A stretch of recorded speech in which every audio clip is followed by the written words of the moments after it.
Diane Brady, and we're here with Mike Knoop, who is the co-founder and president of Zapier. Mike, welcome. Thanks, Diane. You've had an incredible year of growth. Where's most of it coming from? Yeah, so Zapier is an automation platform. We really try to, kind of the thing the product does enables individuals really to automate critical workflows, either in their teams, individual startups, companies, process, things like that. And I think one of the maybe underappreciated facts about Zapier, there's sort of often a perception that it's for technical people. It's for people who work in larger organizations. Those are the only types of companies and teams that can get leverage from it. The reality is, 80% of our customers are very small businesses, micro businesses. Think like 1 to 5 sized teams. And it makes sense. Like, the whole kind of goal we had originally was to put sort of the power of that technology of automation and workflow automation into the hands of smaller teams and individual folks to be able to focus on like work that matters for them rather than having to do the monotonous copy and paste jobs over and over every single day. You've been fully remote from the start. I know we're talking a lot about the future of work. Give me some sense as to how you've made it work. How big is the company at this point? Yeah, so we're over 600 people now, 40 countries globally. And how do you create a culture when everybody's working from their bedroom or wherever? Yeah, I think like a lot of talk about like remote work in the last 2 years, given the COVID-19 stuff. And I sort of think that like smart companies, smart managers pick a default, right? They either are going to say we're default remote or we're default not. And I actually don't think it even necessarily has to be decided at the company level. I think often you can go department level or team level to make those sort of default decisions. But for us, back in 2012 when we were getting started, sort of our default position was we're going to be default remote. And so that's kind of infused into the values of the company. A lot of our corporate company values are sort of stem from the fact that we have to work remotely. So things like transparency is really, really important internally. All of our public information that gets shared around the business strategy, all of that's completely internally public because do you meet up for parties once a month? How do you actually get to know these people in person? Yeah, so we do, up until 2020, we were doing 2 company retreats a year. And those were the sort of really critical team building moments. We usually, the advice I always gave to people in Zapier was set aside your normal work and just focus on like, what are the things you can only do in person, right? Getting to know each other, building trust, doing team building. So that's usually what we use those events for. And we actually just had our first in-person retreat a month ago since COVID, which was just fantastic. Double the company and just so great to see everybody in person again. So who is your main competition in your mind? Is it simply the status quo and inertia, or where do you see the biggest threats to the business? Sure. So Zapier, I think, has grown a category.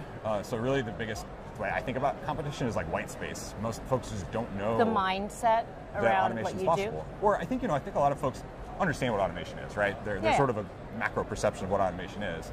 I think the thing most folks don't understand is that they can actually take advantage of it themselves now. Like, software is easy enough to use, it's accessible enough, where whether you're sort of an operations manager in support or marketing or IT, no matter what your background or skill set is, you can learn and use this technology.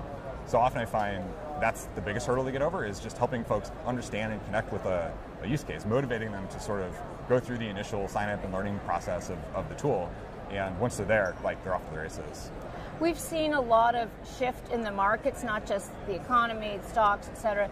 For some people, it's actually a period of growth. For others, it's a period where you kind of scale back. How is it for you? I mean, probably the biggest thing, Zapier is a big beneficiary of like the digital revolution during COVID, if you want to call it that, right? All the companies that were sort of forced to work remotely overnight, they are all picking up software tools, right, to do that, help them enable that transition. And Zapier is like a critical tool in the toolbox for any of those teams that have multiple tools that they're trying to use to run their businesses or run their teams. So we sort of drafted off the tailwinds of that sort of effect, and that's still ongoing today. So you think it's not that, if anything, it might help in some ways, or? Yeah, I mean, if I look at like the last decade of SaaS, software as a service, I think the one durable trend is specialization is going to continue. That was a trend that we saw back in the early 2010s where building software, the barriers to entry for that got so low, whether you're an engineer, manager, and as a result, more and more of these specialized companies started popping up. And there's always a debate in our heads originally when we were starting the company, is there going to be this big consolidation around the big platforms, software platforms, or is there going to continue to be this specialization? And a decade in, I feel pretty confident saying that specialization is not going to go away. Just due to the nature of business, it's always changing. So there's always going to be a new tool that like more narrowly nails a use case for a certain set of users. And then as a result, interoperability is this like enduring need that always will exist, and that's really where Zapier plays a role. I'm intrigued by the fact that you are from St. Louis, and there's always this talk about Silicon Valley and this kind of magic sauce that Silicon Valley have. What do you think about the kind of nature of entrepreneurship and some of the advantages or disadvantages of coming from these different markets? Yeah, so my co-founders and I, we started the company in Missouri. We got started at a hackathon in Columbia, Missouri, around college. And when we were getting started, we were just not exposed to the Silicon Valley mindset, the venture capital mindset, the sort of ethos that got infused in us by our, communities and parents and all that stuff. And when we were growing up was like, well, the way you build a company is you make a product people really like and you sell it. Yeah. So that was our default. From the very beginning, we charged money out of the gate on day one. We got profitable really, really quickly. And I think that certainly offers like a background bias, I think, in how we like to grow the company. We're certainly not dogmatic about venture capital or the Silicon Valley mindset in any way. I think those are, the way I think about them, as tools. Have you found interesting pockets to recruit, though? Because you have a very global workforce. Mm-hmm. And how do you find the talent that you need? Because obviously the world's your oyster. Yeah, I think that's a big advantage. Like probably the number one advantage I would actually cite as being a default remote company is that you get to hire anywhere in the entire world. That was a huge lever for us early on, especially. We actually had this interesting effect where we started building like talent pockets in cities like Austin and Portland and Vancouver. Not intentionally, we just like happened to hire folks because there's talent there. And then they refer them to their coworkers and colleagues and past former workers. So now we actually do have some like kind of pockets of individuals across different cities across the U.S. So those are kind of unique, surprising thing. But I think the biggest idea here is that generally talent is very distributed across the world, but opportunities are not. And I think there's like a kind of a neat hand-in-hand go together with the purpose and mission of the company, which is this automation technology, which is really about leverage. What do you see as your purpose? Or mission? Yeah, so our mission is to make automation work for everyone.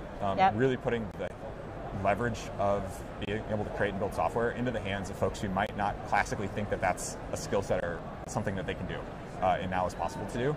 So we try to really align, our corporate values, our mission, the employees who we hire along with that. So, being remote is a big component of that where, hey, we want to offer that same leverage to, people who work at the company. Can you help us see around the corner this time next year? Where do you hope to be?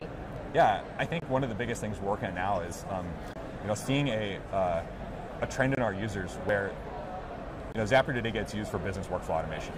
And there's a subset of our users, a growing subset, that are, if you look and kind of ask them and investigate, like, what are they really using it for? They're really using it to build things that look like software. They're building business apps. They're building things that are actually more than just basic, moving data from one place to another or automating, a copy-paste job. And so we're really excited about that trend. That's something we want to enable more of, and we're working on building software and tools to help those customers. Great. To be continued. Yes. Great. Mike Knoop, thank you very much.